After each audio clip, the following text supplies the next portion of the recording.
So, okay, who is in the documentary? There's a woman from Florida who says that she found debris, satellite images of debris of this plane in the South China Sea, right?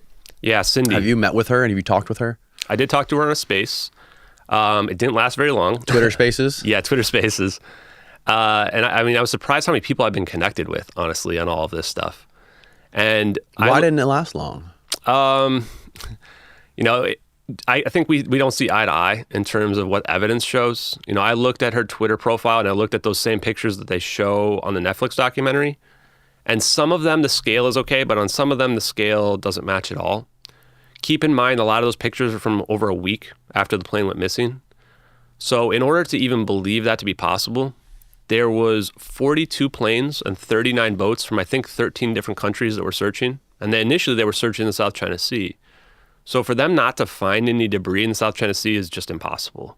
If this plane was shot down, which I think is the claim that she makes, there's going to be debris everywhere. This is the same reason why the plane didn't crash in the South Indian Ocean. If a 777 crashes into the ocean, there's going to be a huge debris field. We're going to see it from space the very next day. We have satellites everywhere, as we'll show later today as well. So, you know, I think she tries to match up stuff she uses prosaic explanations. Oh, these white caps here, these other stuff I'm seeing in the ocean. You know, if you draw triangles around it or whatever, now it looks like a piece of the plane, right? And she superimposes pictures of the plane over it. Right. And that's not a very, let's say, scientific way to go about an investigation, right? Especially when you've had 80 planes and boats that are searching around there in total. You can maybe cover up and have somebody lie or, you know, have like the government lie, but you've got a bunch of independent people now at this point. All these people would have to be lying and not seeing the debris or collecting it and not saying anything about it. So that story falls apart really quickly. And I'm just really shocked that you guys didn't talk for very long. I would imagine that she would be someone I'd want to spend a lot of time talking to her and understand her way of thinking and understand how she came to this conclusion, how she found it, exactly how she can prove how long after the flight crashed did she find these images and when they were taken. Like, I would want to go meet with her and spend a day with her. Yeah, and I think the thing there is that when you start to ask those questions, you don't get any good answers, right? So because it starts to fall apart right away. So when I started asking that kind of stuff. But that's the point, right? You want to get, even if they're not good, that's really important.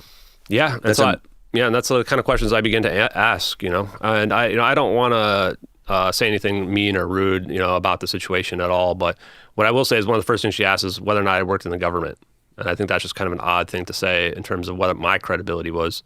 And at that point, I hadn't revealed myself, funny enough. So I have a top secret clearance. So that's why, I mean, look, Twitter's not a good place to communicate. It's really not. Like I would be reaching out to these people independently on my own, if not in person. I probably would do it. I mean, if I was really taking it seriously, like devoting my life to it, I would absolutely be talking to them on the phone in person, not on Twitter Spaces, because it's so toxic on there.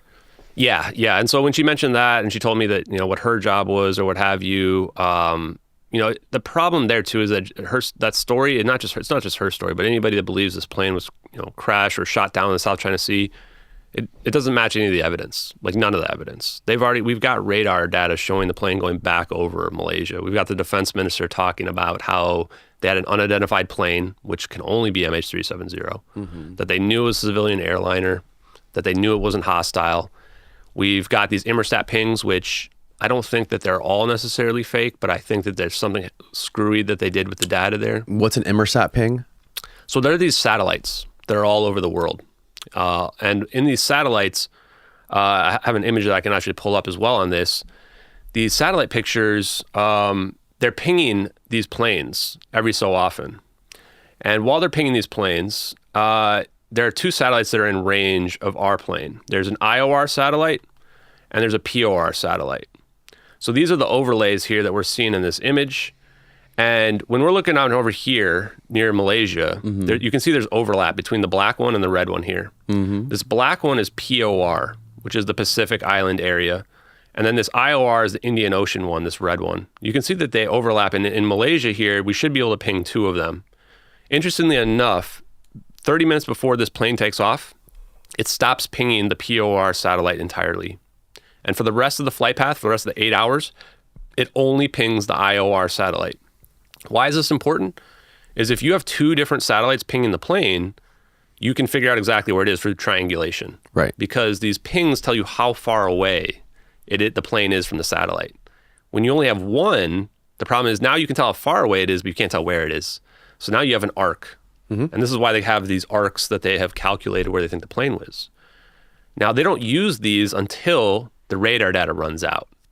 So we have this radar data, which is probably pretty accurate in terms of where the plane went, unless you think they manipulated that as well. And then after that is where we rely on these pings. And this is where then Jeff Weiss says, oh, it went north. Because you're looking at an arc and you're saying, okay, I'm going to follow the data and I'm going to say the plane went north. Most of the other experts say, oh, no, I'm going to follow the data and the plane went south. And that's how we get to the South Indian Ocean. Now, the problem is we looked everywhere, right? We didn't find a debris field anywhere. We looked across this seventh arc where we say this plane ran out of gas. Didn't find any black boxes down there either. So we have already a situation where it's like, well, if this plane crashed there, how come we didn't find anything? This is an active shipping route. We look at this active shipping route and we don't find a black box. There's no witnesses that see this plane crash down there. What is the process of finding a black box in the vastness of the Indian Ocean? Yeah, good question. So these black boxes are actually rated for like 20,000 feet deep. So this is no problem for the depth of this location here. I think I actually posted on Twitter a piece that like looks across this arc about the depths. And it gets pretty deep in some parts, but not deep enough that we wouldn't be able to find a black box. They have these boats and they put like a wire on them with an acoustic device and you just trail them along the water. And so I kept trying to figure out like how far away would you be able to hear this, like from the surface, right? The best I can find is there's some articles mentioning like 1 or 2 kilometers. So you have to be pretty close, I guess. But the weird part is like, wait, the thing the boat is trolling that pings the acoustics is how many meters away it has to be from the box? No, that part is like 20,000 feet. 20,000 so very, feet. very far it can be theoretically. But with respect to like if you're on the surface, right, the water's really deep. So it's like how far you have to use like some triangulation to figure out like, okay, what's the hypotenuse here and how far can you be? But some news articles mention, okay, 1 to 2 kilometers from the surface, from where the box might be on the bottom of the ocean, pretty much. But I have a hard time believing that because these things were transmitting, I'm going to say, I think it was 35 megahertz or kilohertz, which is essentially people have told me, like, especially in the water, the sound carries really well. And the sound that they make is unique. Like it's not any organic, it's not similar to any whales or any other sounds that you would hear. So you should be able to hear it very clearly. There was a couple instances where they thought they saw it, but there's expert analysis that shows that like they should have known right away. There's no chance that these were the black boxes. The signal they give off is too unique, too specific. The other problems with this South Indian Ocean narrative is there's a number of acoustic sound devices that would have heard this plane crashing into the South Indian Ocean. The one that people most commonly know about now is this SOSA system. This is the one that heard the Titan sub that was going down near the Titanic. They heard it pop, the Navy did.